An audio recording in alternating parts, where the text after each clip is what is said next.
In the silent darkness of a forgotten tomb complex, two forms of immortality meet. One is ancient beyond human comprehension, a consciousness transferred into living metal 60 million years ago, awake after an eternity of dreamless sleep.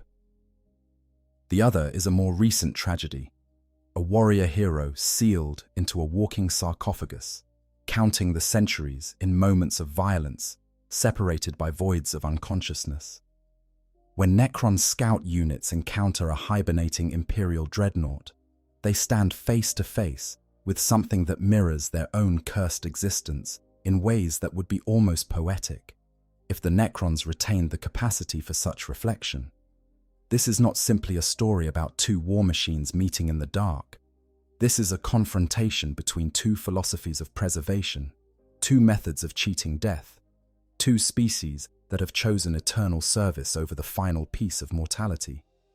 The Necrons, who shed their organic forms in a desperate bargain with star gods, now encounter humanity's own answer to preserving their greatest heroes past the point of death. Both races have created methods to extend the service of their warriors indefinitely, and both have discovered that immortality comes with costs that cannot be calculated in advance. The encounter begins quietly, as most profound moments do in the endless wars of the 41st millennium. Beneath the surface of a contested world, where human colonists have unknowingly built their settlements atop a slumbering Necron tomb complex, the awakening of the ancient race proceeds according to protocols established millions of years before humanity's ancestors first looked up at the stars. Tomb spiders click and whir as they restore stasis chambers to function. Scarab swarms flow through corridors, repairing damage accumulated over eons of hibernation. And Necron warriors begin their slow transition from dormancy to wakefulness, their consciousness flickering back into awareness like lights igniting in a vast, darkened hall. The Imperial presence on this world is substantial, but not overwhelming. A Space Marine strike force had been dispatched here months ago, responding to reports of strange technological artifacts emerging from beneath the planet's crust. The Marines conducted their operations with characteristic efficiency, establishing forward bases and launching reconnaissance missions deep into the underground structures.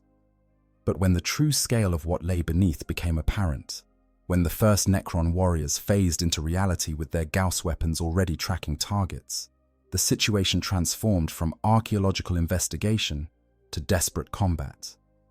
Among the Imperial forces was a venerable Dreadnought, a warrior who had served his chapter for over 7 centuries, witnessing conflicts that had passed into legend for most of his battle brothers. He had fought in the depths of these alien structures, his assault cannon roaring defiance at the rising tide of living metal warriors, his power fist crushing enemy constructs with the fury of the Emperor's wrath. But the battle had not gone as planned. Overwhelming numbers, combined with the reality-bending technologies of the awakening tomb complex, had forced the Imperials into a fighting retreat. In the chaos of withdrawal, the ancient warrior had fallen, not destroyed, but damaged. His systems forced into emergency hibernation as his battle brothers struggled to evacuate what forces they could. Now he lies in the darkness, his sarcophagus sealed and his consciousness suspended in the dreamless void that is the mercy granted to those interred within Dreadnought chassis. His massive form rests against the wall of an ancient chamber, surrounded by Xenos architecture that predates human civilization by millions of years. The markers that would identify his chapter are obscured by combat damage and the accumulated dust of the underground. His weapons are powered down, his sensors dark, his life support systems operating at minimal levels to preserve what remains of the organic component at his core. To any casual observer, he appears as nothing more than another piece of wreckage in a contested war zone. But to the Necrons, now slowly filling these chambers with their inexorable advance, he is something far more interesting. The first to encounter the dormant Dreadnought are a pair of immortals, elite warriors, whose bodies are crafted from more sophisticated materials than the basic Necron warriors. They move through the chamber with purposeful efficiency, their Gauss blasters held ready, their sensors constantly scanning for threats. The chamber itself is ancient, its walls bearing the geometric patterns that the Necron tier favored in their architecture millions of years ago, designs that hurt human eyes to look at too long because they incorporate mathematical principles that organic brains are not optimized to process. The Immortals navigate this space with perfect precision, their targeting systems identifying potential threats and dismissing them in fractions of a second, their behavioral protocols driving them forward with the inexorable purpose that characterizes all Necron military operations. When their targeting systems identify the massive form in the corner, they pause. The readings are strange, contradictory, defying easy categorization. Metal, yes, but not the crude iron and steel of most human constructions. The sensor returns identify ceramite, adamantium, plasteel, alloys that represent the pinnacle of Imperial metallurgical science, materials that require sophisticated manufacturing processes and quality control far beyond what most human forge worlds can reliably achieve. These are not the casual metals of civilian construction or even standard military equipment. This is armor designed to withstand punishment that would vaporize lesser materials, protection intended to keep its wearer functional in conditions that would destroy ordinary vehicles, and beneath those armored shells, something else, something that registers as organic, yet not quite alive in any conventional sense. The Immortals' sensors detect heat signatures consistent with functioning biological systems, electromagnetic patterns that suggest neural activity, chemical signatures that indicate the presence of organic compounds. But the configuration is all wrong for a living being. The organic components are too small, too fragmented, too intimately integrated with mechanical systems to represent a conventional life form.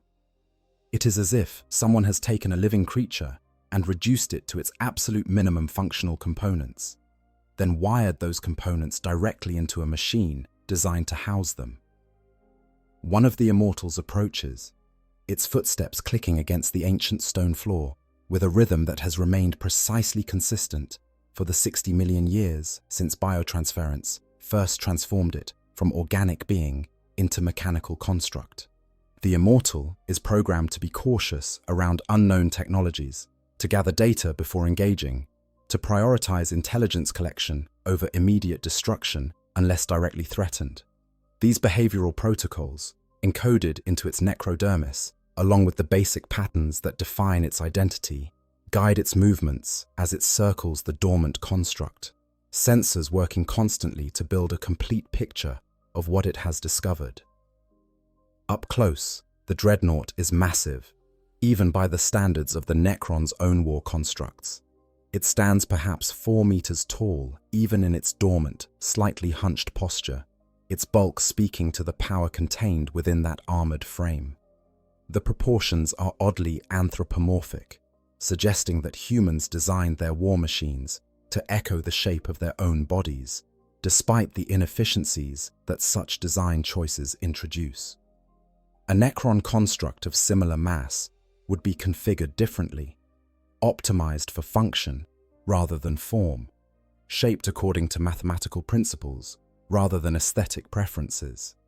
But humans, the Immortals' tactical database reminds it, are a young species, still attached to the symbolism and imagery that older races have long since abandoned as inefficient. The Immortals' sensors play across the machine's surface, cataloging damage patterns, analyzing alloy compositions, attempting to understand the purpose of this strange hybrid of organic and mechanical components. Impact craters from Gauss weapons mark the ceramite, the distinctive pattern of molecular disassembly, clearly visible where the flare beam struck armor that was strong enough to resist complete destruction.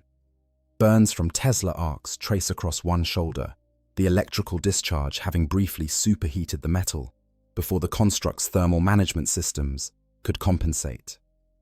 A scoring mark from a particle whip cuts across the torso, deep enough to have compromised the outer armor layer, but not deep enough to reach the vital systems beneath.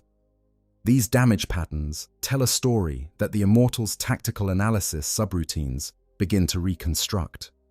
The construct engaged multiple Necron units simultaneously, was subjected to concentrated fire from weapons positioned at different angles, fought with the desperation of a warrior who knew retreat was not an option, but continued fighting anyway. The pattern of impacts suggests that the construct was attempting to cover the withdrawal of other forces, was deliberately drawing fire to itself to allow lesser units to escape. This behavioral pattern is consistent with human concepts of sacrifice and duty, concepts that the Immortals database flags as important for understanding how these young beings think and fight. The data it gathers is transmitted instantly across the Tomb Complex's newly reactivated communications network, adding to the growing database of information about the younger race that has dared to intrude upon this world. Other Necron units receive the data stream and begin their own analysis, comparing what the Immortal has discovered against their stored knowledge of human capabilities and technologies.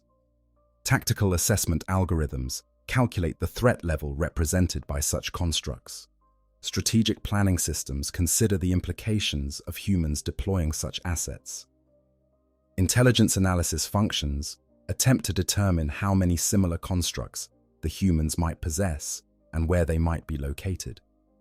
The second Immortal maintains its position near the chamber entrance, sensors focused outward, weapon ready to engage any threats that might approach. But part of its processing capacity remains allocated to analyzing the data being gathered by its companion, contributing its own observations and conclusions to the shared tactical picture. The two Immortals function as a unit, their consciousness not truly merged, but coordinated through constant data exchange.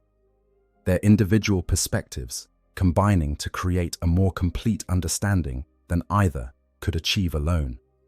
This is how Necron military forces have always operated, through coordination so perfect that it appears telepathic to outside observers, through information sharing so complete that individual units function more like cells in a larger organism than as separate warriors. The sensor readings continue to accumulate, building a detailed picture of what the Immortals have discovered. The power source at the construct's core is identified as a compact fusion reactor, primitive by Necron standards, but functional enough to sustain operations for extended periods. The weapon systems are catalogued, an assault cannon and a power fist, both designed for devastating close-range combat, where the construct's heavy armor and massive strength would provide maximum advantage. The life support equipment, that strange collection of tubes and pumps and filters that maintains the organic components, is analyzed and its function understood even if the Immortals cannot comprehend why any species would choose such an inefficient method of preserving their warriors. The readings that confuse the Immortals most are those coming from the organic component itself. Their sensors can detect brain activity, neural patterns that indicate some form of consciousness, but the patterns are strange, reduced, not quite matching what their database suggests human brain activity should look like during normal function. It is as if the consciousness that inhabits this construct is only partially present, as if whatever intelligence guides the machine exists in a state between full awareness and complete shutdown. The Immortals lack the sophistication to understand what they are detecting, lack the context to recognize stasis when they see it. But they record the anomaly faithfully, add it to the data stream, trust that more specialized units will be able to interpret what they have found. In the deeper chambers of the Tomb Complex, where the true masters of this dynasty are completing their awakening, this data stream attracts attention. A cryptech, one of the technological masters whose knowledge spans millions of years, directs its consciousness toward this anomaly. The cryptech has spent eons studying the physical laws of the universe, manipulating matter and energy in ways that would appear as sorcery to lesser minds, bending reality itself to serve purposes that most beings cannot even conceive. It has witnessed the rise and fall of civilizations, has observed the birth of stars and the death of galaxies, has accumulated knowledge that would take organic minds lifetimes merely to catalog, let alone to understand. Yet here is something that defies easy categorization, a construct that seems to blend the organic and the mechanical in ways that the cryptech's vast database does not fully explain. The readings are fascinating in their complexity, perplexing in their implications, worthy of deeper investigation in ways that few discoveries manage to be, for a being who has seen essentially everything the material universe has to offer. The combination of advanced metalworking and primitive biotechnology, the marriage of sophisticated armor systems with crude life support equipment, the apparent decision to preserve organic consciousness through mechanical means rather than pursuing true consciousness transfer, all of these choices speak to a philosophy and capability set that the cryptech finds genuinely interesting. The cryptech's interest is not merely academic, though the scientific curiosity that drove its mortal ancestors still flickers somewhere in its mechanical consciousness, a ghost of what it once felt when confronted with unknown phenomena. There are strategic considerations as well, practical reasons why understanding this construct could prove valuable to the dynasty's larger goals. Understanding the capabilities and limitations of this technology could provide valuable intelligence about the foe they now face, could inform tactical decisions about how to engage such constructs in future battles, could reveal weaknesses that might be exploited to achieve victory with minimal expenditure of resources. The Necrons may possess overwhelming technological superiority, but they did not survive for 60 million years by being careless or dismissive of potential threats. The presence of such advanced technology, left behind in what appears to be a defensive position, suggests that the humans who built it considered it valuable, and anything valuable to an enemy is worth investigating.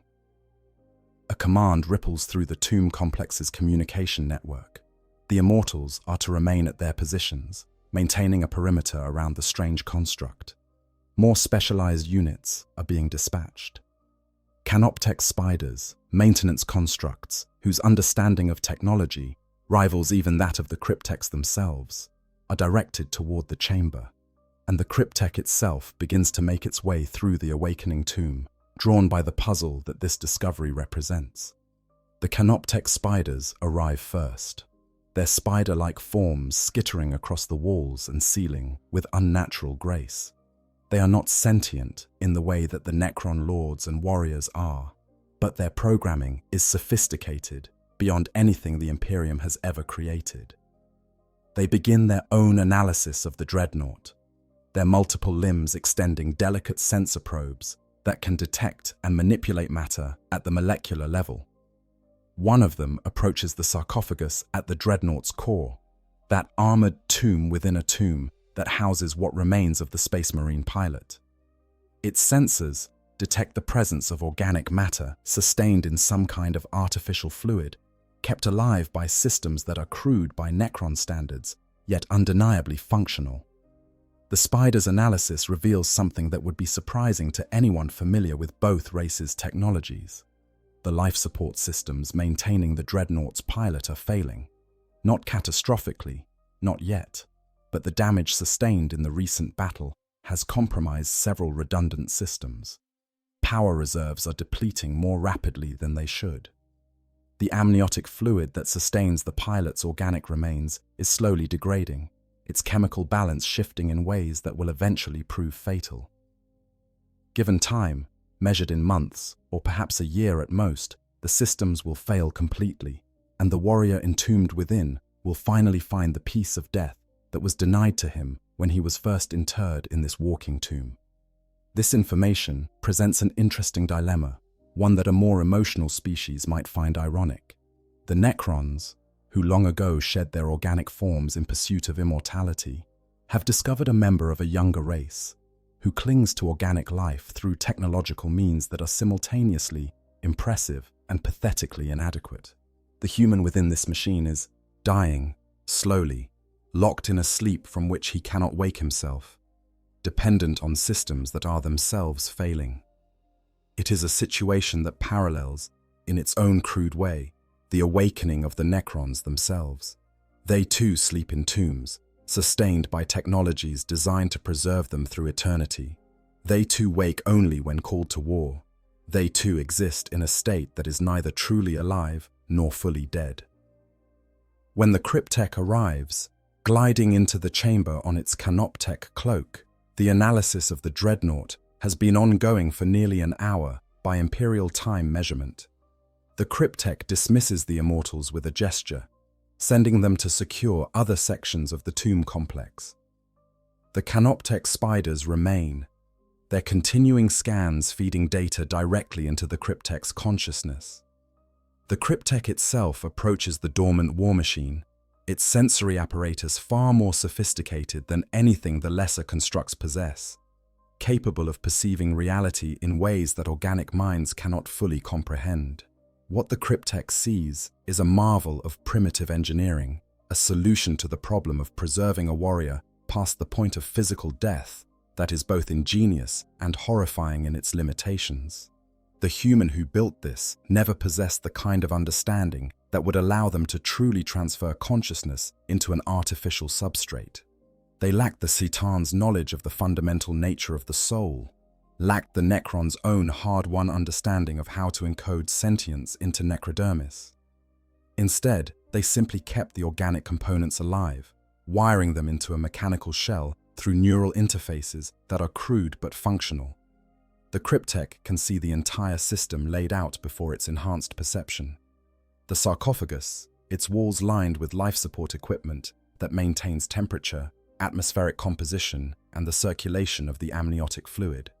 The neural connectors that interface the pilot's remaining nervous system with the Dreadnought's sensors and weapons. The power systems that feed energy to both the life support and the combat capabilities of the machine. It is all visible, transparent to the cryptek's senses in ways that even the most skilled tech priest of the Adeptus Mechanicus could never achieve. And at the core of it all, suspended in fluid that cushions and sustains, is what remains of the pilot. Not much, by organic standards. The torso has been reduced to essential organs. Lungs, breathing the fluid that keeps them viable, a heart beating with the slow rhythm of deep hibernation. The brain, preserved and protected, its neurons firing in the minimal patterns of consciousness in stasis. Massive trauma is evident in the scarring and the crude mechanical replacements for organs that could not be saved. This warrior did not enter his metal tomb gently. He was destroyed in battle, his body so catastrophically damaged that only the most desperate measures could preserve any fragment of life.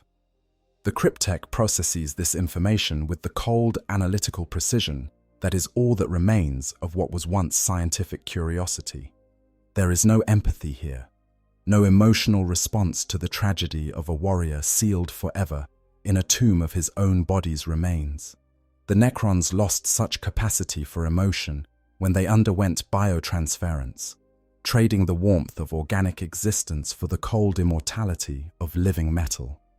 But there is interest, a kind of intellectual engagement with a problem that presents unexpected complexities. The technology itself is primitive, barely worthy of notice by the standards of a species that achieved mastery over dimensional engineering millions of years ago. The cryptek could design superior systems in moments, could craft a consciousness transfer matrix that would allow the trapped warrior to exist in a body of necrodermis that would be superior in every measurable way to both his original flesh and his current mechanical prison. But the crude nature of the technology is not what holds the cryptek's attention. Rather, it is the philosophical question that this discovery presents. The humans have created, in their own limited way, a mirror of what the Necrons themselves became. Here is a warrior who will never die, who sleeps in a tomb until called to battle, who exists in a state between life and death that can be sustained indefinitely. The parallels are undeniable, even to a mind that has long since lost the capacity for metaphorical thinking. The difference, of course, is one of scale and sophistication. The Necrons achieved total consciousness transfer, preserving their minds in substrates that would endure for millions of years. This human is merely being kept alive, his organic brain still vulnerable to age and damage, his existence dependent on technology that is already failing. Yet there is something here that merits consideration. The humans did this to preserve their greatest warriors, to allow heroes to continue serving their empire past the point of physical death. The motivation is identical to what drove the ancient Necrontyr to accept the Satan's offer of biotransference. Both species sought to preserve their warriors indefinitely, to create soldiers who could fight forever, accumulating experience and wisdom that would be lost if they were allowed to simply die. Both species chose eternal service over the finality of death. Both discovered that immortality comes with costs that cannot be fully anticipated. The Cryptek extends one of its manipulator appendages toward the Dreadnought's sarcophagus, delicate sensor probes sliding across the armored surface. The technology here is interesting in its desperation, its clever solutions to problems that the humans clearly do not fully understand. The neural interface, for instance, is a crude approximation of proper mind impulse unit technology, yet it functions surprisingly well given the limitations of its design. The life support. Systems are inefficient, requiring constant maintenance and consuming resources at a rate that no Necron construct would tolerate, yet they have kept this warrior alive for centuries. The Cryptek's analysis continues, drilling deeper into the fundamental nature of what it has discovered. The power source is a compact fusion reactor, generating energy through processes that the humans barely understand, maintaining it through ritual and prayer as much as actual comprehension of the underlying physics. The weapons systems are powerful, if crude, capable of delivering devastating firepower that would be effective even against Necron constructs if the Dreadnought were awakened and allowed to engage. The armor is layered ceramite and adamantium, materials that represent the best the Imperium can manufacture, providing protection that is genuinely impressive by the standards of younger races. But it is the organic component, the pilot, that remains the focus of the Cryptek's attention. The being that exists at the core of this machine is suffering, though it is too deeply in stasis to be aware of it. The neural interfaces cause constant low-level pain, a consequence of connecting organic nerve tissue directly to mechanical systems. The amniotic fluid, while sustaining life, is not a comfortable medium for organs designed to breathe air and pump blood through vessels. The psychological strain of being sealed in darkness, of existing only in brief windows of consciousness separated by centuries of nothingness, is something that would drive most organic beings to madness. The Cryptek recognizes this suffering because the Necrons themselves experienced something similar in the early centuries after biotransference. When their consciousness first awakened in bodies of necrodermis, many found the transition unbearable. They raged against the loss of sensation, the absence of taste and touch, and the thousand subtle feelings that organic existence provided. Some went mad, their personalities fragmenting under the strain of existing in a substrate so fundamentally different from what they had evolved to inhabit. Others simply ceased, their consciousness dissipating like smoke, unable to maintain cohesion without the biological framework that had once housed it. The humans have attempted to avoid this problem by keeping their warriors' organic components alive, by maintaining the biological substrate that houses their consciousness. It is a different solution to the same problem, one that preserves the connection to organic existence at the cost of trapping the consciousness in a body that is irreversibly damaged. The Cryptek cannot decide if this approach is more or less cruel than what the Necrons experienced. Both represent a kind of torture, an existence that is neither fully alive nor acceptably dead, a state of being that serves only the needs of eternal war. Additional Necron units begin to arrive in the chamber as word of the discovery spreads through the tomb complex's awakening hierarchy. A lord, its body adorned with the marks of rank and dynasty, emerges from a side passage to observe the strange artifact. The lord's interest is more strategic than scientific. It wants to know if this construct represents a threat that must be eliminated, or an opportunity that can be exploited. The Cryptek provides its analysis, describing the capabilities and limitations of the dormant war machine, explaining the strange hybrid nature of the technology that sustains it. The Lord considers this information with the cold calculation that passes for thought among the Necron nobility. The presence of such a construct suggests that the human forces that recently withdrew from this area considered it valuable enough to deploy, yet not valuable enough to recover when withdrawal became necessary. This implies either that they possess many such constructs, making each individual unit expendable, or that the tactical situation became so desperate that they were forced to abandon assets they would have preferred to retrieve. Either possibility has implications for the strategic assessment of the human forces on this world. There is also the question of what to do with the construct now that it has been discovered. Several options present themselves, each with its own merits and drawbacks. The simplest solution would be to destroy it, to eliminate a potential threat before it can be reactivated. The Necrons possess weapons that could reduce the Dreadnought to its component atoms in moments. Gauss flayers that would strip away armor and flesh with equal efficiency. Particle whips that could shred the sarcophagus and everything it contains. Destruction would be clean, efficient, and tactically sound. It would eliminate any possibility of the construct being used against them, would prevent the humans from recovering a valuable asset, and would send a clear message about the fate of those who dare to intrude upon a Necron tomb world. But destruction has disadvantages as well. It would eliminate the opportunity to study the technology in greater depth, to fully understand the capabilities and limitations of the humans' approach to preserving their warriors. It would waste what could potentially be valuable intelligence about human military doctrine, tactical thinking, and technological capabilities. The cryptechs value knowledge above almost everything else, their scientific curiosity one of the few remnants of personality that survived biotransference.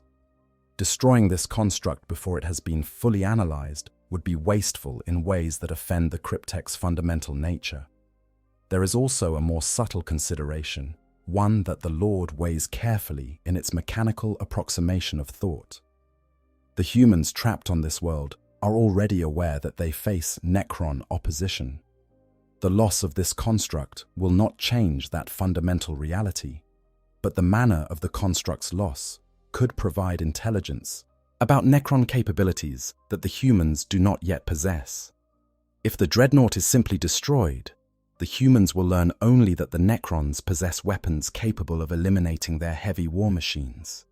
If the Dreadnought simply disappears, never to be found, the humans will be left with questions that they cannot answer, will waste time and resources searching for an asset that no longer exists where they expect to find it. The cryptech makes a suggestion, its voice synthesized through systems that were designed to approximate the sounds of organic speech. The dormant construct could be transported deeper into the tomb complex, moved to one of the analytical chambers where it could be studied in greater detail. The process would not harm the warrior within, would not even disturb his slumber. The life support systems could be stabilized, the failing components repaired or replaced with Necron equivalents that would function with far greater efficiency. The construct could be preserved indefinitely, maintained in perfect stasis, while cryptechs examined every aspect of its design and function. The Lord considers this proposal. There is appeal in the idea of preserving the construct for study, of adding it to the growing collection of artifacts and specimens that the awakening dynasty is accumulating as it encounters the various younger races now infesting what was once Necron space. Collections of such specimens serve multiple purposes. They provide research subjects for the cryptechs, allowing detailed study of technologies and biological systems that might prove useful or at least interesting. They serve as trophies, evidence of the dynasty's dominance over the lesser races, and in some cases, particularly unique specimens become valuable trade goods, items that can be exchanged with other dynasties for resources or information. But there is also risk in preservation. The construct contains organic components, and organic matter is notoriously unstable. prone to decay and degradation despite the best efforts to preserve it. The life support systems are already failing, and while Necron technology could certainly repair them, there is always the question of whether such repairs would be worth the resources expended. The Necrons do not lack for resources in any absolute sense, but every action requires calculation of cost versus benefit, and the value of preserving this particular specimen is not immediately clear. There is a third option, one that neither the Lord nor the Cryptek has yet voiced, but that both are considering in their separate analytical processes. The construct could be awakened, roused from its hibernation to face its captors. This option carries obvious risks. The Dreadnought is designed for war, equipped with weapons that could inflict genuine damage on Necron forces before being overwhelmed. Its pilot, when conscious, would represent a genuine threat, a warrior with centuries of combat experience and the kind of desperate courage that makes organic beings dangerous even when facing superior forces. Awakening the construct would transform it from an inert object of study into an active combatant. Yet, there is appeal in this option as well, particularly for the more militant members of the Awakening dynasty. The Necrons may have lost much in biotransference, but the warrior ethos of their ancestors remains encoded in their behavioral protocols. There is something approaching respect for the construct and the warrior it contains. Recognition of a being who chose continued service over the peace of death, who exists in a state of eternal readiness to protect his people. The Necron warriors might be mindless automatons, their personalities erased by biotransference until only the most basic patterns of behavior remain, but the Lords and the Crypteks still retain echoes of what they once were, and what they once were, before even the transformation into mechanical bodies, was a warrior culture that valued strength and courage above almost all other virtues. The decision, when it comes, reflects both pragmatism and a kind of cold curiosity that is all that remains of what the Necrons once called scientific interest. The construct will be preserved, transported to deeper chambers where it can be studied in detail, but it will not be immediately awakened, not yet. The Cryptek wants time to analyze the technology, to understand every aspect of how the humans have attempted to preserve their warrior past the point of death. There may come a time when awakening the construct serves some purpose, when the intelligence that could be gathered from the pilot justifies the risk of rousing him to consciousness. But that time is not now. The Canoptek spiders receive their instructions and begin the process of preparing the Dreadnought for transport. Their manipulator appendages, capable of lifting objects many times their own mass through the application of gravitic technologies that humanity has yet to fully understand, grasp the dormant war machine gently. The spiders are programmed to avoid causing damage when it is not necessary, to preserve specimens in their original condition whenever possible. They lift the massive construct as if it weighs nothing, carefully maneuvering it through the chamber's entrance and into the corridors beyond. As the Dreadnought is carried deeper into the tomb complex, past awakening warriors and reactivating weapons systems, past chambers that have not seen activity in 60 million years, the full reality of its situation would be apparent to any observer capable of understanding it. The Space Marine sealed within that sarcophagus went into stasis expecting to wake to the sounds of battle, to be roused by his chapter's tech marines when his service was once again required. Instead, he will wake, if he wakes at all, to find himself in the possession of an alien species that predates humanity by millions of years, studied by minds that would appear as gods to lesser beings, a specimen in a collection of curiosities gathered by a race that has forgotten how to feel curiosity in any meaningful sense. The journey through the tomb complex reveals the scale of what lies beneath this world's surface. The chambers extend for kilometers in every direction, vast halls that could hold armies, repositories of technology that represents the pinnacle of achievement from a civilization that ruled the galaxy when Earth was still cooling from its formation. Necron warriors stand in perfect ranks, recently awakened and awaiting orders that will send them forth to reclaim what their ancestors once possessed. Immortals patrol key junctions, their enhanced forms and superior weapons, marking them as the elite of the dynasty's forces. Lichguards stand motionless at the entrances to the innermost chambers, sworn protectors of the nobility, warriors whose loyalty survived even the horror of biotransference. The analytical chamber to which the Dreadnought is brought is a space designed for the examination of artifacts and specimens deemed worthy of detailed study.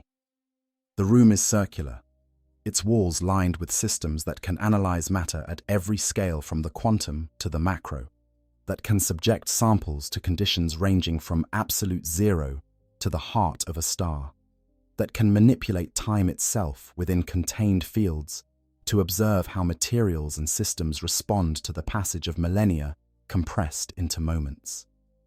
At the center of the chamber is a raised platform where the object of study is placed, surrounded by the analytical apparatus that will tease out every secret it contains.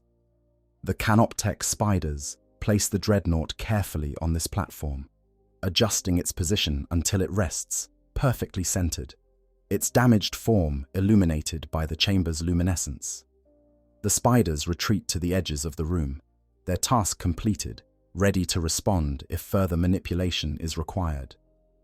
The Cryptech enters behind them, gliding to a position where its sensors can observe the analysis as it proceeds. Additional Cryptechs arrive, drawn by word of this unusual specimen, each bringing their own specialized knowledge to the examination. The analysis begins with the non-invasive scans, probes that examine the construct without actually touching it, mapping every surface and every internal component in exquisite detail. The armor is measured, its composition and structure recorded down to the molecular level. The weapons systems are analyzed, their firing chambers and ammunition feeds examined to understand how they function.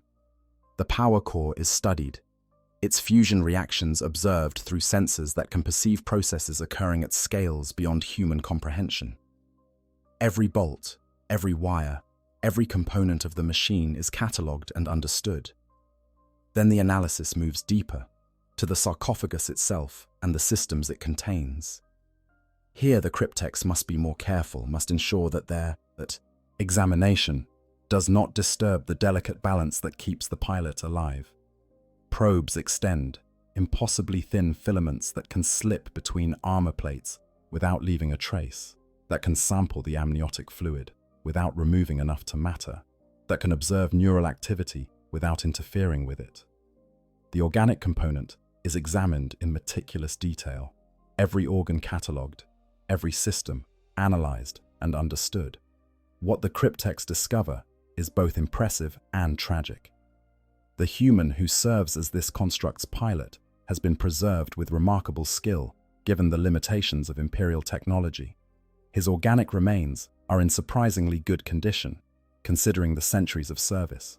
The life support systems, despite their current failings, have functioned far better than most human technology manages over such time spans.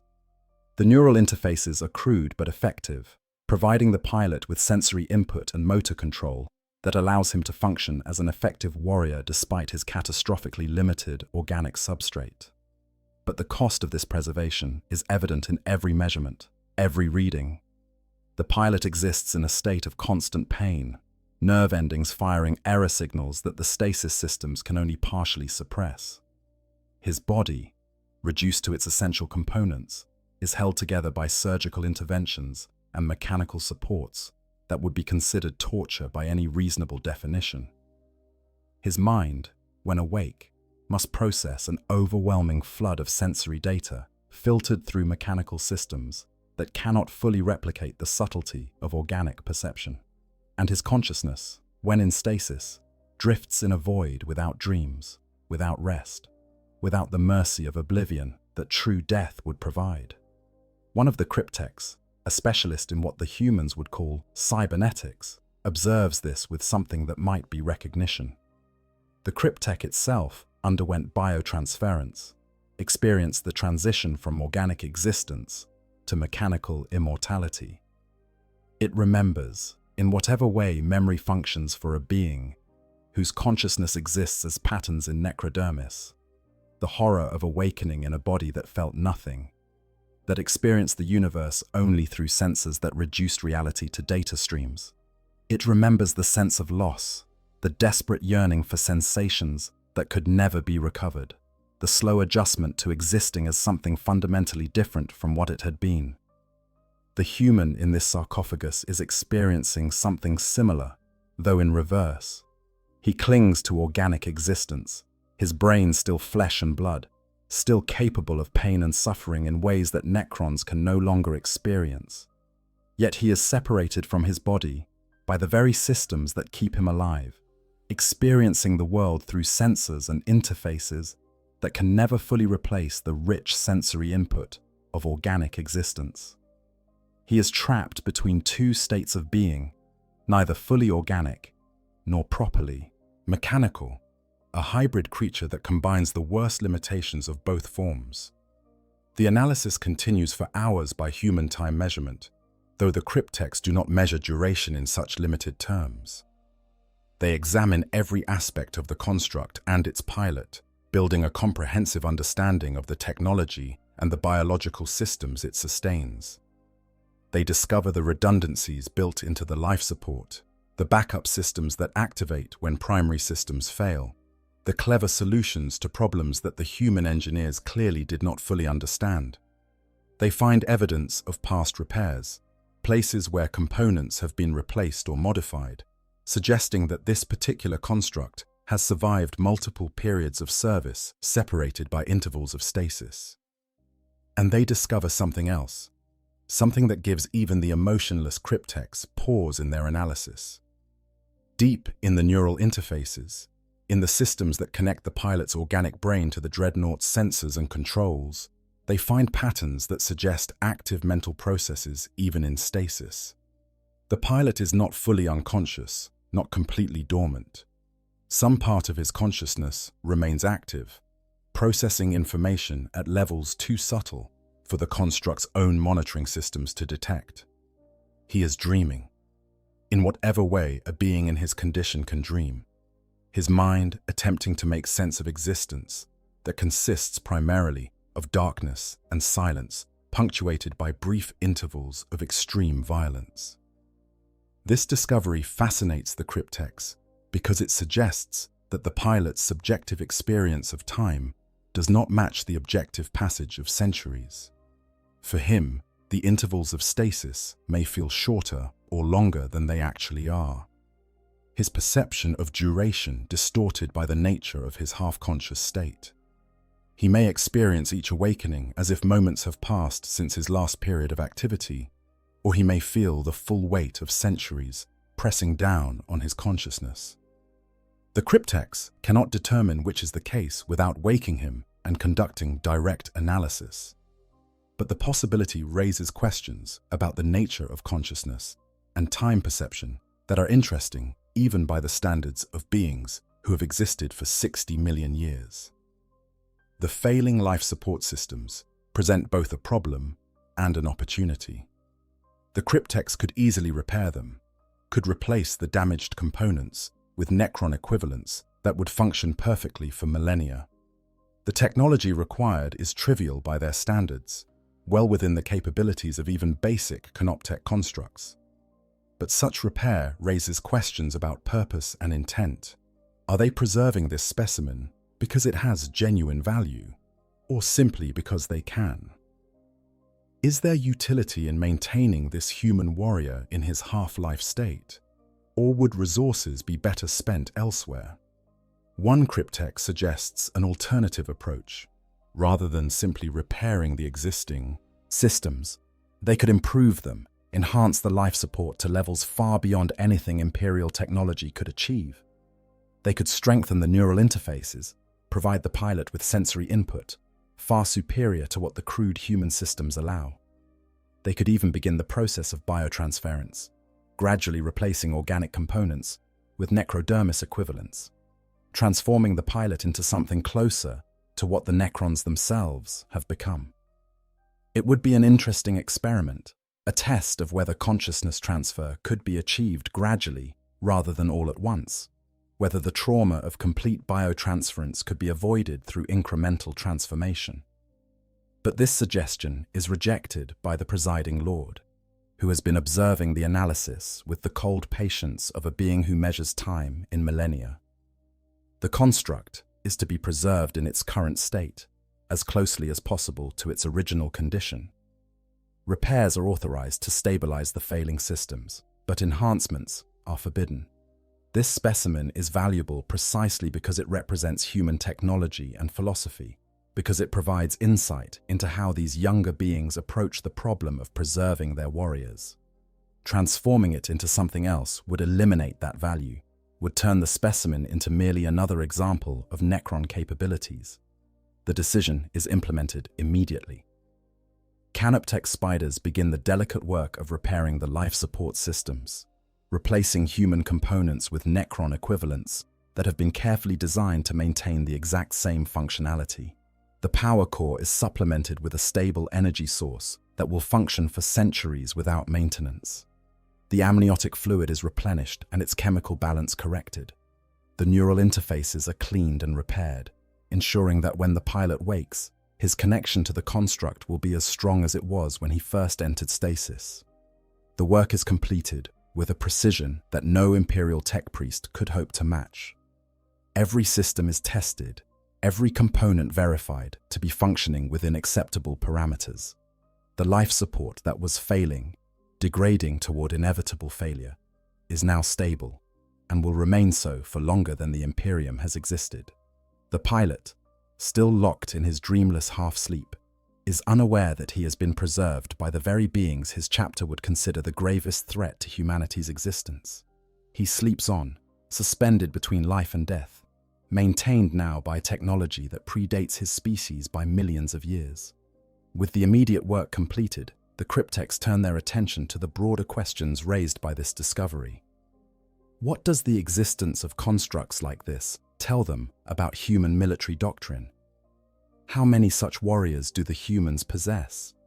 What role do they play in the strategic thinking of the Space Marine chapters?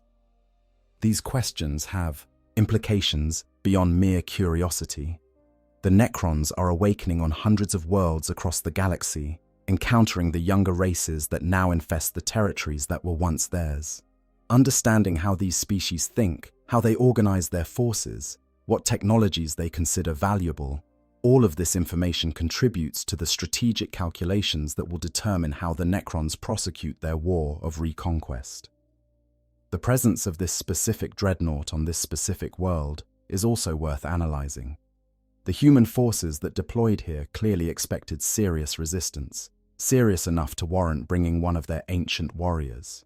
This suggests that they had some intelligence about the Necron presence beneath the surface, that they understood they were not merely exploring ancient ruins, but potentially awakening a sleeping threat. Their decision to deploy a dreadnought indicates both the seriousness with which they viewed the situation and their willingness to commit valuable assets to what they must have known would be a dangerous operation. The fact that they then abandoned this asset when forced to withdraw is equally telling. Either the tactical situation became so desperate that they had no choice, or they considered the dreadnought expendable despite its obvious value. Both possibilities provide insight into human psychology and decision-making under pressure. The first suggests that they can be forced into making poor tactical choices if subjected to sufficient pressure. The second suggests that they possess enough such constructs that the loss of one, while regrettable, is acceptable if it allows other forces to escape. Additional intelligence comes from the combat damage the dreadnought sustained. Analysis of the impact patterns and energy signatures allows the cryptechs to determine exactly which Necron weapons were engaged during the battle. Gauss flare strikes, particle whip damage, Tesla arc burns, all recorded in the pattern of destruction etched into the construct's armor. By comparing the damage to the armor's properties, the cryptechs can verify their models of how human defenses respond to Necron weapons, can confirm or adjust their tactical calculations about what levels of force are required to neutralize such targets. But beneath all the strategic analysis, beneath the cold calculation of military value and intelligence gathered, there remains the fundamental strangeness of this discovery. The Necrons have encountered many species in their millions of years of existence, fought countless wars against beings of every description. They have seen how different species approach the challenge of creating warriors, how they train and equip their soldiers, how they balance the value of individual combatants against the needs of the larger force. But this construct represents something unusual, a philosophical approach to warfare that mirrors the Necrons' own thinking in unexpected ways. The humans have chosen to preserve their greatest warriors indefinitely, to deny them the rest of death in favor of eternal service. This decision parallels the choice the ancient Necrontyre made when they accepted biotransference, when they traded their dying organic bodies for immortal mechanical forms. Both species looked at their heroes and decided that death was too final, that the experience and wisdom accumulated over a lifetime of war was too valuable to lose. Both found ways to cheat mortality, to keep their warriors fighting long past the point where natural law would have claimed them. The difference, of course, is one of success and sophistication. The Necrons achieved true consciousness transfer, preserving their minds in substrates that would endure for millions of years without degradation. They created bodies of living metal that could repair themselves, that could be destroyed and rebuilt without loss of continuity. They solved the problem of immortality completely, at least in the technical sense, though the cost in terms of what they lost was beyond calculation. The humans have created only a crude approximation of this achievement. Their dreadnoughts preserve life, but not truly consciousness. The pilot remains organic, remains vulnerable to all the limitations and degradations of flesh. He sleeps between battles not because it is efficient, but because remaining awake would drive him mad with isolation and pain. He serves not out of any programming or encoded behavior pattern, but because he still possesses will, choice, the capacity to decide that service matters more than comfort or peace. In many ways, his sacrifice is greater than what the Necrons experienced, precisely because he retains enough humanity to understand what he has lost. The cryptech that first discovered the Dreadnought returns to the analytical chamber after attending to other duties elsewhere in the tomb complex. The repairs are complete, the specimen stabilized and preserved. The construct rests on its platform, silent and still, its systems operating at minimal levels to conserve power and reduce stress on the pilot's organic components. To an observer unfamiliar with the technology, it would appear unchanged from when it was first brought here. But the cryptech's sensors can detect the subtle differences, can see that the life support now functions with the smooth efficiency of Necron engineering rather than the barely controlled chaos of human systems. The cryptech considers the future of this specimen. It will remain here in the analytical chamber for now, subject to periodic examination as the dynasty's scholars accumulate more data about human technology and capabilities. But eventually, a decision will need to be made about its final disposition. It could be kept indefinitely, maintained as part of the dynasty's collection of interesting artifacts. It could be destroyed once sufficient information has been extracted, eliminating any possibility that it might somehow escape or be recovered by human forces. Or it could be awakened, roused from stasis to face a situation that he could never have anticipated in his darkest imaginings. Each option has appeal. Preservation allows continued study, the possibility of learning more as the cryptech's understanding of human technology deepens. Destruction is clean and certain, eliminates any risks associated with maintaining an organic specimen. Awakening provides the opportunity to gather intelligence directly from the pilot, to observe how he responds to his captivity, to test whether beings in his condition can be induced to provide useful information. But the decision is not the cryptech's to make. That choice belongs to the Lord who commands this awakening tomb, and ultimately to the Pharaon who rules this entire dynasty. The cryptech is merely the custodian of this specimen, responsible for its preservation and study, but not empowered to determine its ultimate fate. So for now, it remains a sleeping warrior in a tomb world, unaware that he rests in the very heart of his enemy's territory. that the hands maintaining his systems belong to beings who view him as nothing more than a curious artifact, interesting but ultimately insignificant in the vast scope of their plans. The scenario of awakening remains the most fascinating possibility, at least from the Cryptek's analytical perspective. What would happen if the Dreadnought's systems were brought fully online, if the pilot was roused from his hibernation to consciousness? The process would be straightforward enough. The life support systems could be commanded to increase their activity, flooding the pilot's organs with stimulants and neural activators. The neural interfaces would report the change in status, informing the pilot's brain that wakefulness was required. Within minutes by human time measurement, the Space Marine would transition from deep stasis to full consciousness, his awareness flooding back along with the sensory input from the Dreadnought systems. What he would perceive in those first moments would depend entirely on how the Crypteks chose to manage the awakening. They could activate all of his senses at once, allowing him to see and hear and feel through the Dreadnought's apparatus. In that case, his first awareness would be of the analytical chamber, the strange geometry of Necron architecture, the presence of alien beings that his chapter's training had taught him to recognize as among the gravest threats in the galaxy.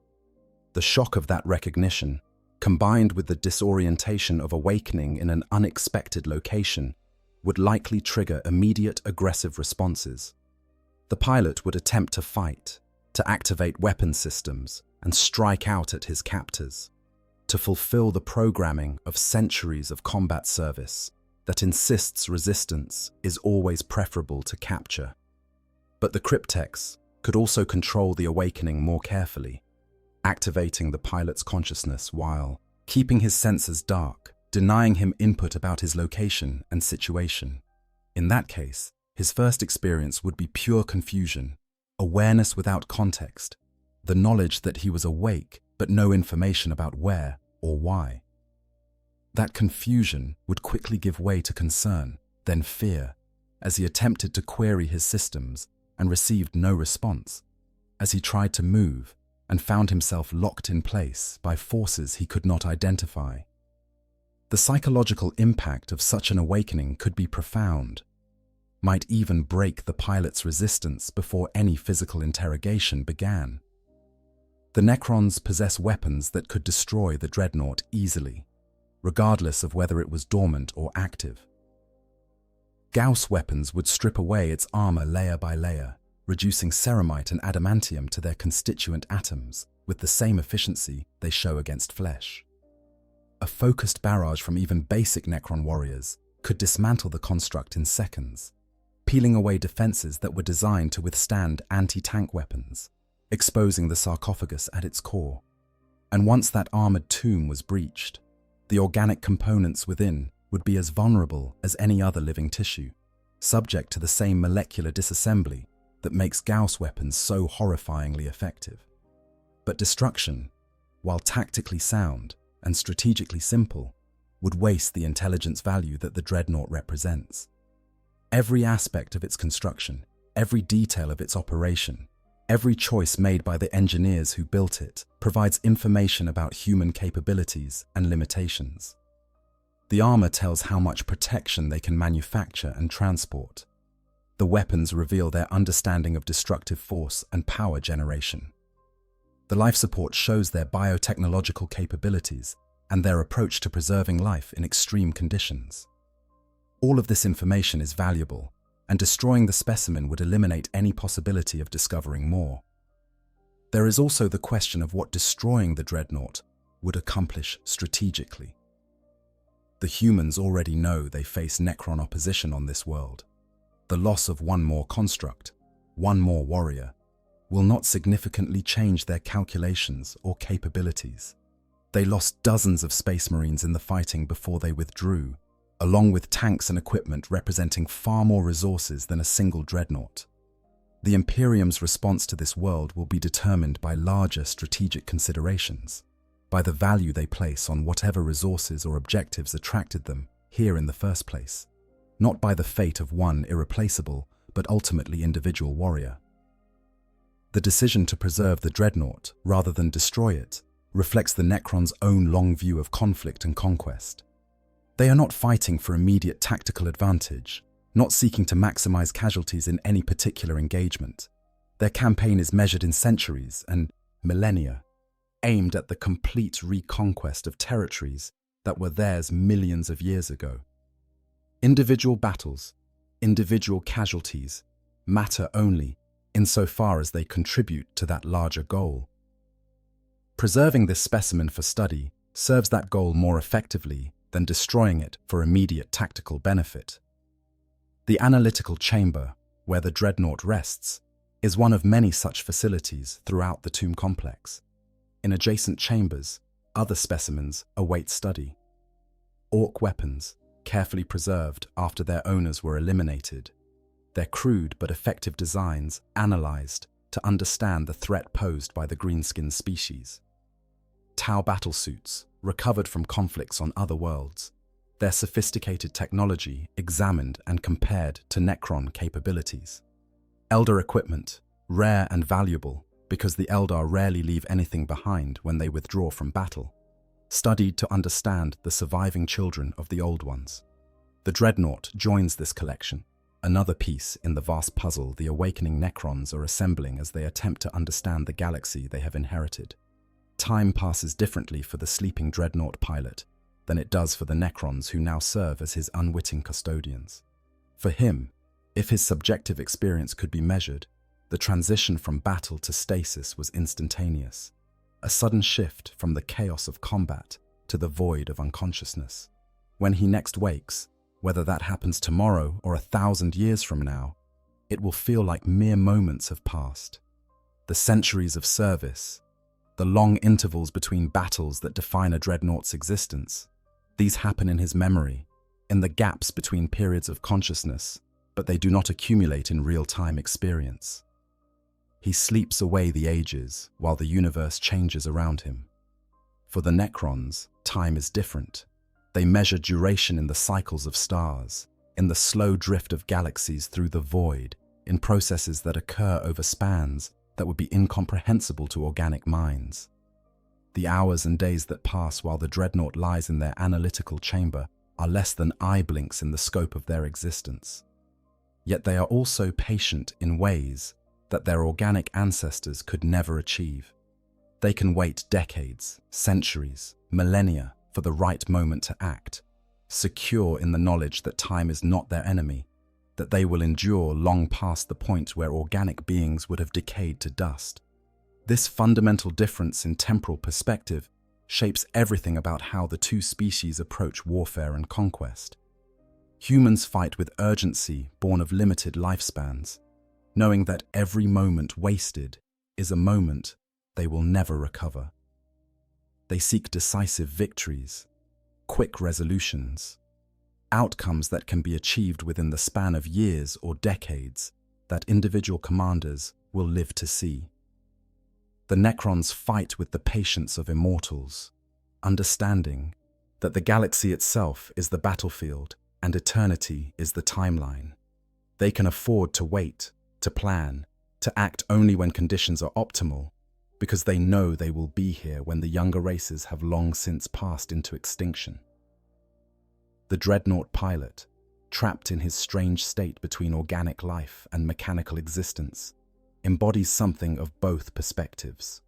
He has served for centuries, has fought in conflicts separated by decades of stasis sleep, has accumulated experience that spans timescales beyond normal human comprehension.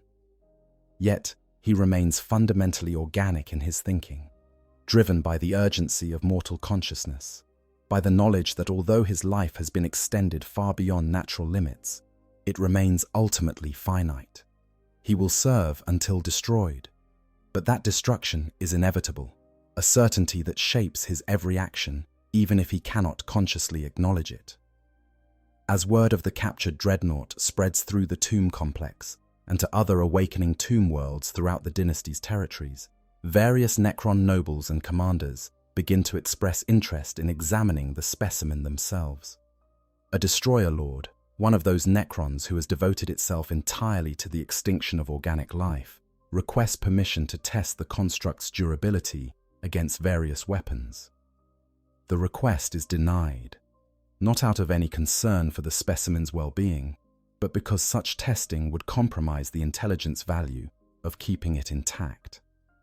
A chronomancer, one of the cryptechs who specializes in the manipulation of time itself, suggests an experiment involving temporal manipulation. The Dreadnought could be subjected to accelerated time within a contained field, allowing observation of how the organic components degrade over what would be centuries of compressed duration. This experiment would provide valuable data about the long-term viability of the human preservation technology. But this proposal is also rejected for the same reason. The specimen is more valuable in its original state than it would be after being subjected to temporal distortion. The requests continue to arrive, each reflecting the particular interests and specializations of the Necrons making them. A psychomancer wants to attempt to influence the sleeping pilot's mind, to see if their madness-inducing technologies can affect organic consciousness, even in deep stasis. A plasmancer suggests testing how the construct's armor responds to various plasma temperatures and densities. A technomancer offers to attempt reverse engineering the life support systems to create Necron versions that could sustain organic specimens indefinitely. All of these proposals are filed for potential future consideration, but none are immediately approved. The Pharaon who rules this dynasty, awakened now and assuming command of the forces gathering on this world, eventually takes personal interest in the captured construct. The Pharaon is ancient even by Necron standards, one of those nobles who remembers the biotransference, who existed as organic being before being transferred into necrodermis. Much of that memory has degraded over the millions of years since, personality and emotion eroding until only the core drives and purposes remain. But some fragment of what the Pharaon once was still exists, enough to recognize in this sleeping warrior something familiar, something that resonates with distant memories of choosing eternal service over the peace of death. The Pharaon visits the analytical chamber, its presence announced by the sudden precision with which every Necron in the vicinity aligns itself, by the way even the lords step aside to allow their supreme commander unobstructed view. The Pharaon approaches the platform where the Dreadnought rests, its sensors examining the construct with the perspective of millions of years of experience. What it sees is both familiar and strange, a combination of the technological and the organic that represents a different solution to the problem that the Necrontyr faced so long ago. In the end, the Pharaon's decision shapes the Dreadnought's immediate future. The specimen will be preserved in its current state, maintained with the same care given to the dynasty's most valued artifacts. It will not be awakened unless there is compelling reason to do so, some intelligence need or strategic purpose that cannot be served in any other way. It will not be subjected to destructive testing or experimentation that would compromise its integrity. And it will not be destroyed, not while it continues to provide value through its mere existence, as an example of how younger races approach the challenge of preserving their warriors. The Dreadnought sleeps on, unaware of the debates and decisions occurring around it, unconscious of the fact that it has become a specimen in an alien collection, that the systems keeping it alive are now maintained by technology from a species that ruled the galaxy when humanity's ancestors were still single-celled organisms floating in Earth's primordial oceans. Its pilot dreams, whatever dreams are possible in his half-conscious state, his mind drifting through memories of battles fought centuries ago, of brothers long since dead, of a chapter that may no longer even exist by the time he next wakes. For the Necrons, the Dreadnought represents both a mirror and a warning. They see in it their own fate reflected back, the consequence of choosing eternal service over natural death, the price of attempting to preserve consciousness in substrates not evolved to contain it. The humans made a different choice than the Necrontyr did, kept their warriors' organic components alive rather than transferring consciousness entirely, but the fundamental motivation was the same: both species looked at their heroes and decided that death was unacceptable, that service must continue, regardless of the cost to those who serve. The irony is apparent even to minds as limited by biotransference as the Necrons have become. The humans fight to preserve their Imperium, to maintain control over territories they claim in the name of their God-Emperor. The Necrons fight to reclaim territories that were theirs millions of years before humanity evolved. Both species field warriors who have been denied the peace of death, who exist in states between life and extinction, who serve causes that are ultimately doomed by the simple mathematics of entropy and time. The galaxy belongs to no one permanently, regardless of what technologies are deployed or what sacrifices are made. Eventually, all empires fall, all species decline, all attempts to achieve permanence end in the same inevitable dissolution. But such philosophical considerations have little practical impact on the immediate situation. The Dreadnought remains in the analytical chamber, a prisoner who does not know he is imprisoned, a specimen unaware of being studied, a warrior sleeping through what may be his final rest.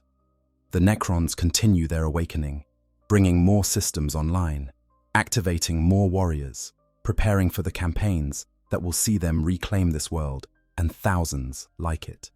The humans, somewhere above the surface, plan their response to the Necron threat, calculate the forces needed to retake the territories they have lost, make the hard choices about which assets can be risked and which must be preserved for future conflicts.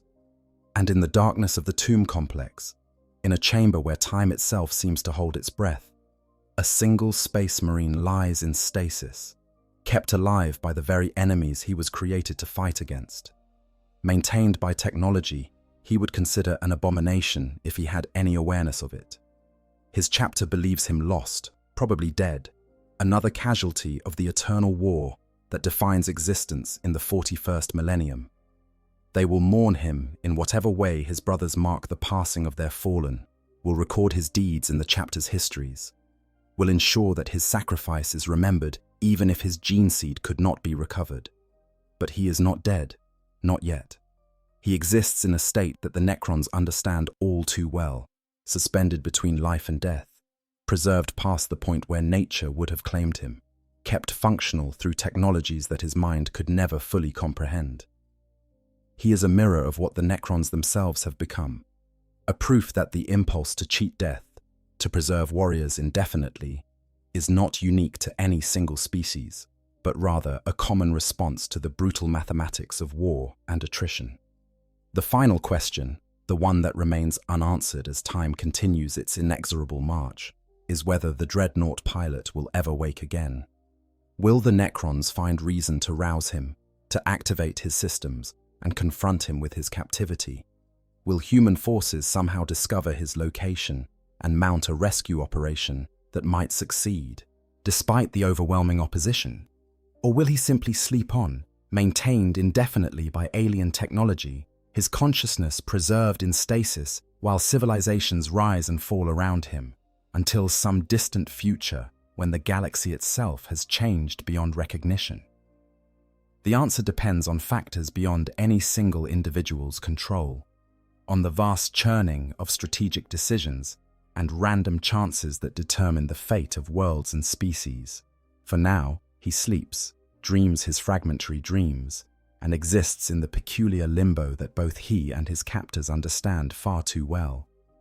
The Necrons continue their slow, patient campaign to reclaim what they believe is rightfully theirs. The Imperium fights its endless defensive war against countless threats from all sides. And somewhere in the space between these vast, impersonal forces, a single warrior waits in darkness, maintained by enemies who saw in him something familiar, something that reminded them of what they themselves have become. The encounter between these two forms of preserved warriors raises profound questions about the nature of service, sacrifice, and the price of immortality that extends across the grim darkness of the far future. When we examine the Dreadnought and the Necrons side by side, we see two philosophies of warrior preservation that arrived at similar endpoints through vastly different paths, each paying costs, that would horrify the uninitiated. The Space Marine who becomes a Dreadnought makes his sacrifice knowingly, though perhaps not fully understanding the implications until it is far too late to reverse the decision. When the apothecaries and tech marines approach a mortally wounded hero with the offer of internment, they frame it as the highest honor, as an opportunity to continue serving the Emperor and the chapter past the point where death would normally claim even the mightiest warrior. The brother, lying on the operating slab, his body shattered beyond conventional repair, accepts this honor because his entire existence has been devoted to service. To refuse would be to abandon his duty, to leave his brothers without the benefit of his experience and wisdom. But what the dying Space Marine cannot fully grasp in that moment is the reality of what internment truly means. He cannot understand what it will feel like to wake in darkness, sealed within a tomb of his own body's remnants, breathing fluid instead of air, experiencing the world only through sensors that reduce reality to data streams. He cannot anticipate the psychological burden of existing for centuries, of watching everyone he knew die while he endures, of forgetting faces and names and events until his own past becomes a fog of half-remembered images. He cannot comprehend the isolation of being awake only for battle, of sleeping away decades between conflicts, of existing in a state where violence is the only respite from the void of unconsciousness. The ancient Necron who accepted biotransference also made their choice in ignorance, though their ignorance was perhaps more willful than that of the Space Marine. The Satan promised them immortality, freedom from the diseases that ravaged their bodies, power to defeat their ancient enemies. What the Satan did not explain, or perhaps explained in terms so technical that the Necron could not understand, was that the process would hollow them out, would strip away everything that made existence worth living in the first place.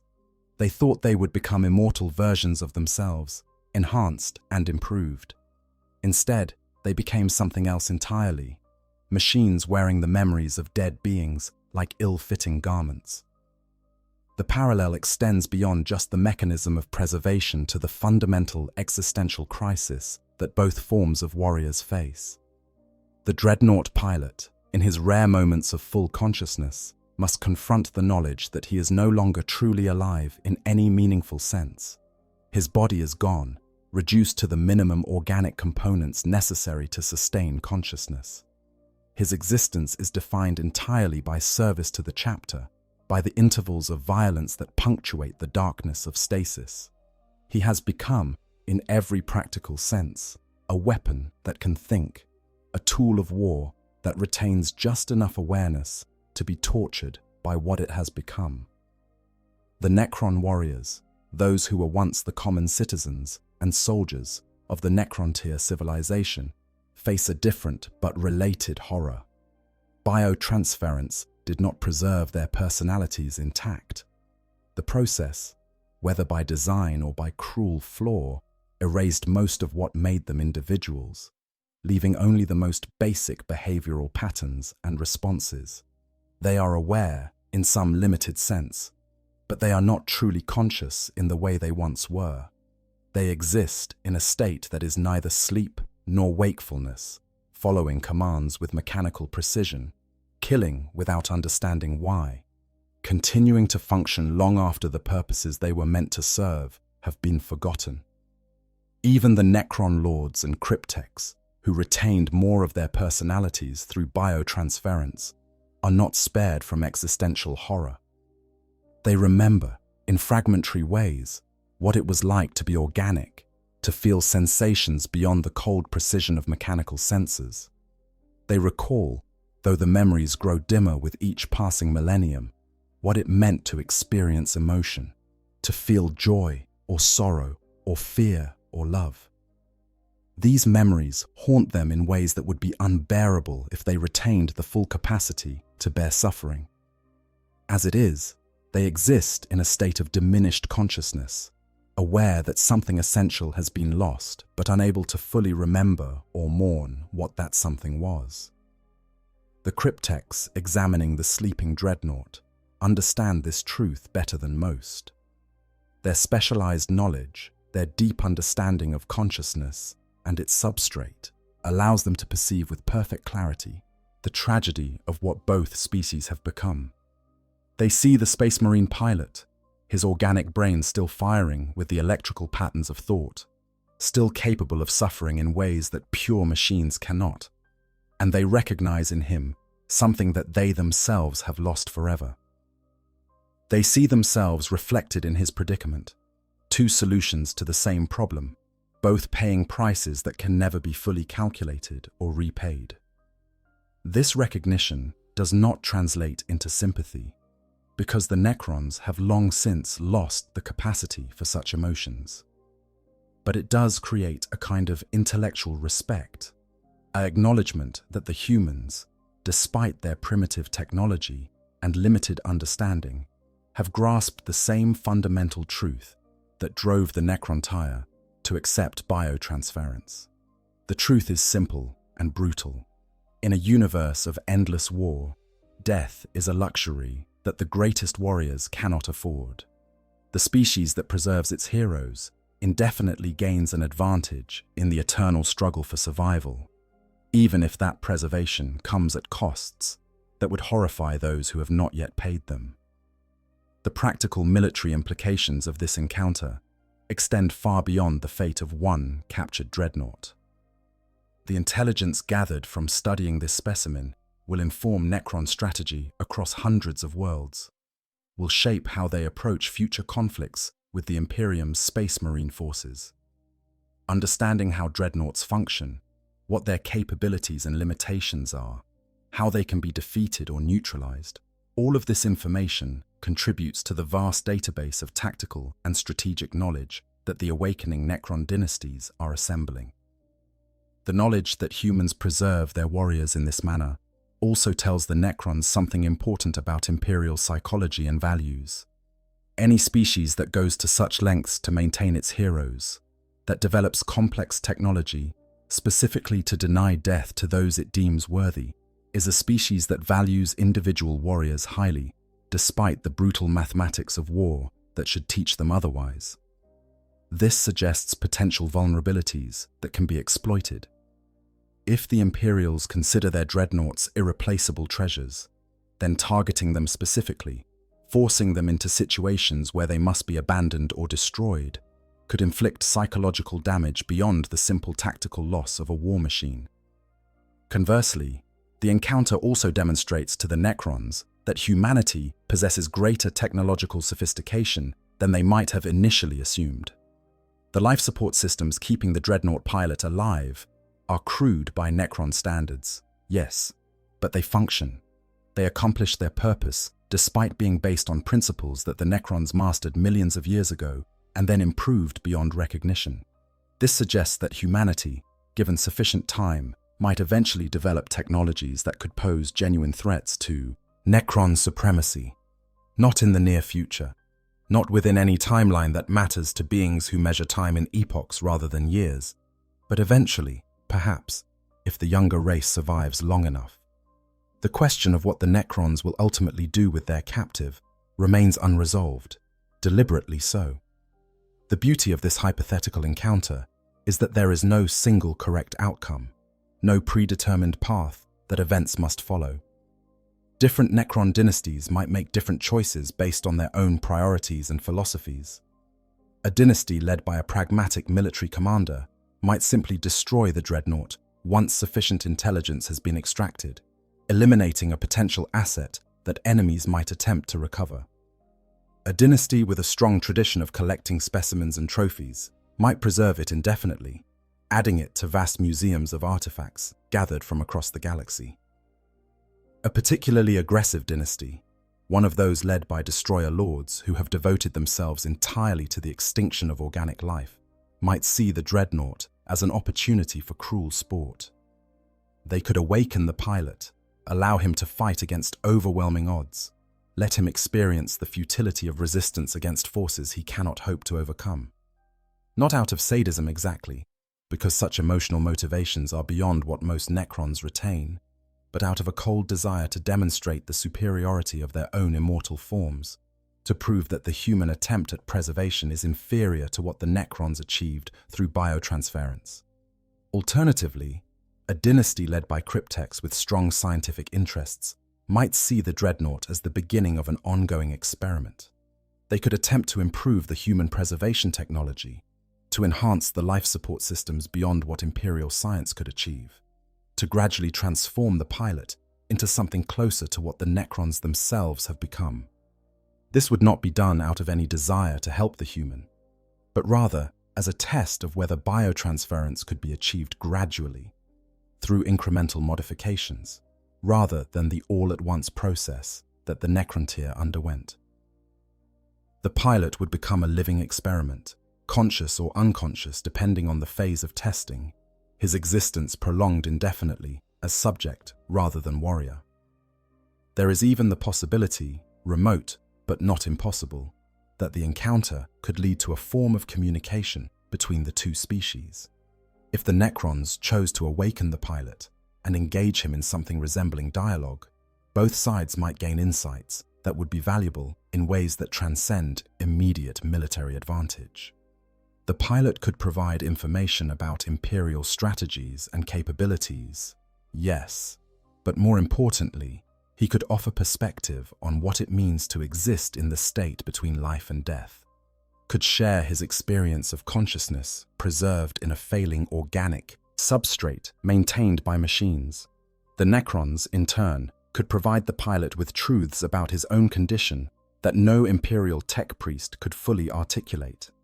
They could explain, in terms that transcend the religious mysticism that the Mechanicus wraps around all technology, exactly what has been done to him, how the systems keeping him alive actually function, what his future holds if he continues to serve in his current form. This knowledge would be devastating, would strip away the comforting lies that the Imperium tells itself about the honor of Dreadnought service. But it would also be honest, a kind of truth that is rare in a universe where most species prefer comfortable falsehoods to uncomfortable reality. The philosophical implications of the encounter extend even further when we consider what it reveals about the nature of consciousness and identity. Is the pilot still the same person he was before internment, or has the process of being sealed in the Dreadnought created something new? Something that merely believes itself to be continuous with the warrior who accepted this fate. The organic brain is the same physical object, yes, but consciousness is not merely the presence of a functioning brain. It is the pattern of activation, the network of connections, the ongoing process of perception and response that creates the subjective experience of being someone. The Dreadnought pilot's consciousness has been fundamentally altered by the process of internment. His sensory input now comes through mechanical systems that cannot replicate the full richness of organic perception. His motor output is channeled through weapons and actuators rather than muscles and limbs. His sense of time has been distorted by the long intervals of stasis, by the discontinuity between sleeping for decades and experiencing only moments of subjective time. Is he still himself, or has he become a new being who merely inherited the memories of the warrior he once was? The Necrons face similar questions about their own identity, questions that are perhaps even more troubling because biotransference was supposed to preserve them completely. The Lords and Overlords insist that they are the same beings they were as Necrontyr, that the transfer process maintained perfect continuity of consciousness. But the evidence suggests otherwise. Their personalities have eroded over millions of years. Their emotions have dulled to the point of near absence. Their memories have become unreliable, fragmentary things that may or may not accurately reflect the past. Are they still the same beings who accepted biotransference so many millions of years ago? Or are they something else wearing the names and memories of the dead?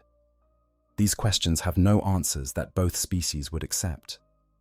The Dreadnought pilot, if asked, would almost certainly insist that he remains himself, that despite everything that has been done to him, some core of identity has survived intact. The bull Necron lords would say the same about themselves, would assert that biotransference preserved what was essential even if it cost them much that they once valued.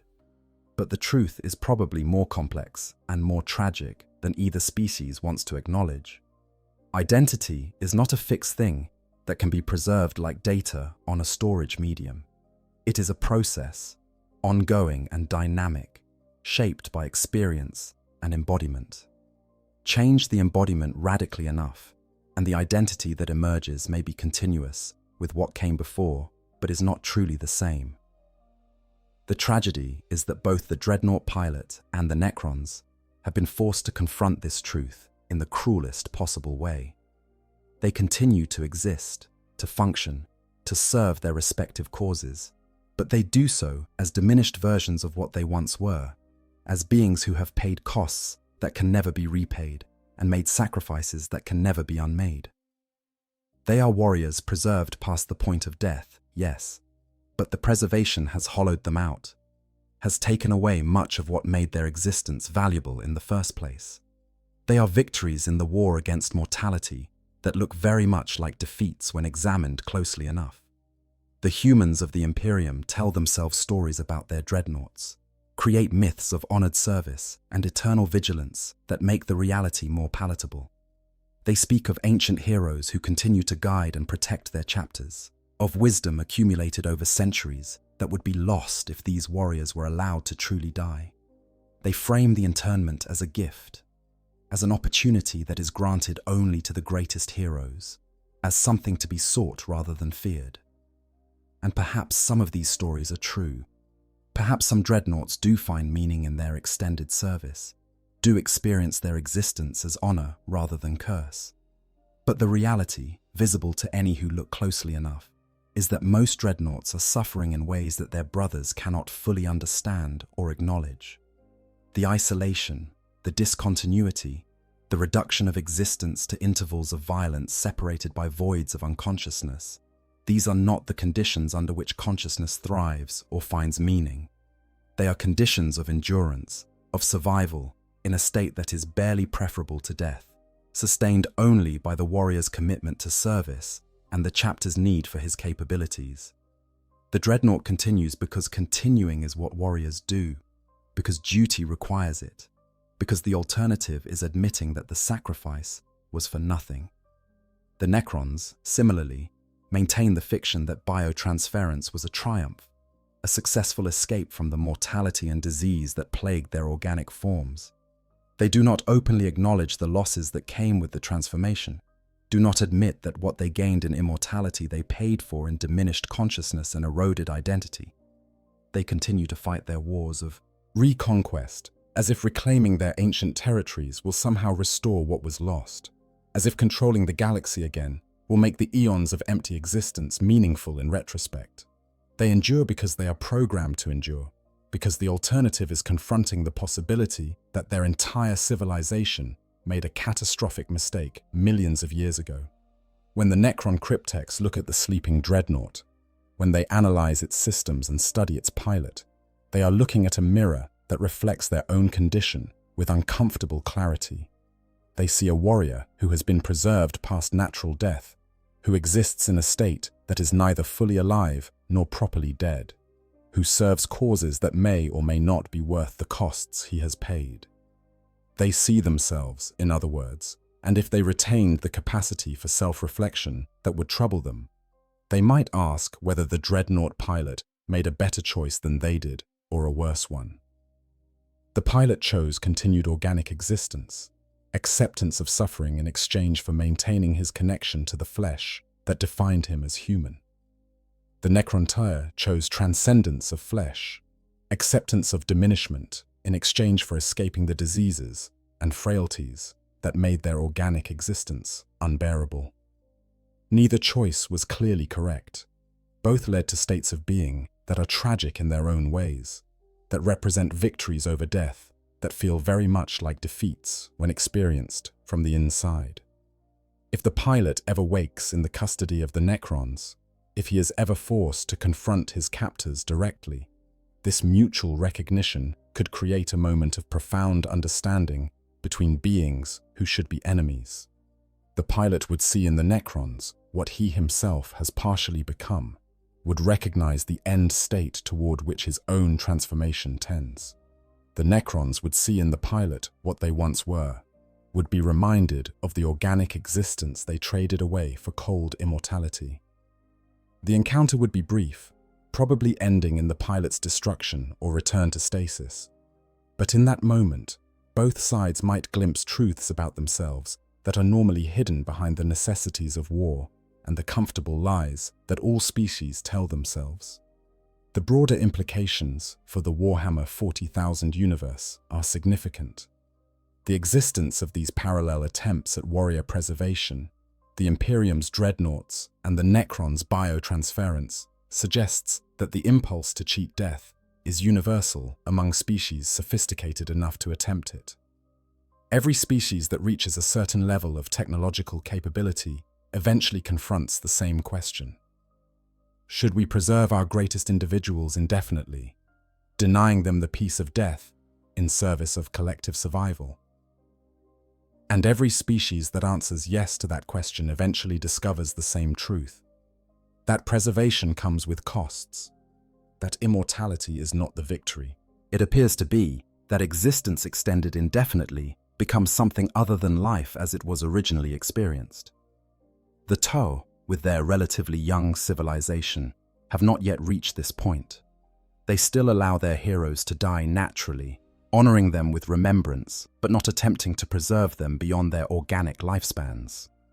The Orcs, in their own crude way, achieve a form of collective immortality through their spore-based reproduction, allowing individual Orcs to die freely because the species itself is functionally immortal.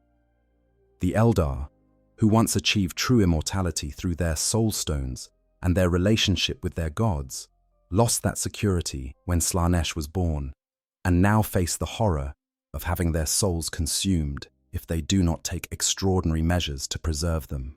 Only the Imperium and the Necrons have created technological solutions to individual mortality that successfully preserve consciousness in functional forms, and both have discovered that success in this endeavor is indistinguishable from a particularly refined form of torture. The Dreadnoughts and the Necron warriors both continue to serve, both fulfill their designated purposes, both contribute to their species' survival in measurable ways. But the cost of their service, measured in terms of consciousness diminished and identity eroded and existence reduced to something barely recognizable as life, is beyond calculation. The encounter between Necrons and a sleeping Dreadnought therefore represents more than just a tactical situation or a potential source of intelligence. It represents the meeting of two species who have both chosen the same path, who have both decided that preserving their warriors indefinitely is worth whatever costs must be paid, who have both discovered that those costs are higher than any calculation suggested they would be. It is a confrontation with uncomfortable truths, a mirror held up to realities that both species would prefer to ignore, a moment where the grim darkness of the far future reveals itself with perfect clarity. As the Necron forces continue their campaign on the world above, as they systematically eliminate the remaining Imperial presence and establish their control over what they consider their rightful territory, the sleeping Dreadnought remains in his chamber deep within the tomb complex. He is unaware of the debates about his fate, unconscious of the analysis that continues around him, oblivious to the fact that he has become a specimen in an alien collection. His dreams, such as they are, continue undisturbed. His organic components, now maintained by Necron technology that functions with perfection, that Imperial systems could never achieve, remain stable and viable. Time will determine what ultimately becomes of him. Perhaps he will sleep forever, maintained indefinitely by systems that will not fail, preserved as a curiosity that the Necrons occasionally examine but never activate. Perhaps he will be awakened someday, roused to consciousness in circumstances he could never have anticipated, forced to confront realities that would break lesser warriors. Perhaps he will be destroyed, reduced to his component atoms by weapons that strip matter apart, layer by layer, his long service finally ended by the very beings who kept him alive longer than his own systems could have managed. Or perhaps, in some distant future, that neither he nor his captors can predict, he will be recovered by his chapter, rescued from captivity in a campaign that manages to achieve what seems impossible now. Perhaps he will wake to the familiar voices of his battle brothers, will return to service in the chapter he has protected for centuries, will continue his duty as if the interval of captivity was merely another period of stasis between battles. The universe of Warhammer 40,000 is vast enough to allow for any of these outcomes, grim enough to ensure that even the most hopeful result will be tinged with tragedy. What remains certain is that the encounter has revealed something fundamental about the nature of warfare in the 41st millennium, about the costs that species are willing to pay for survival, about the thin line between preservation and damnation that defines so much of existence in this dark future. The Dreadnought and the Necrons are not enemies in any conventional sense, despite being on opposite sides of a war that spans the galaxy. They are reflections of each other, two solutions to the same problem, two species that chose immortality over death and discovered that immortality is not the escape from horror that they hoped it would be. If you found this exploration of one of Warhammer 40k's most philosophically rich hypothetical encounters compelling, please consider liking this video and subscribing to the channel. There's much more lore to explore in this grim darkness of the far future, where ancient evils awaken and where even death offers no escape from duty. The universe of Warhammer 40,000 is vast and filled with countless stories of sacrifice, horror, and the thin line between preservation and damnation. Join us as we continue to explore these dark corners, where technology and tragedy intertwine, where immortality is a curse as much as it is a gift, and where even the mightiest warriors can become nothing more than specimens in collections assembled by beings older than stars.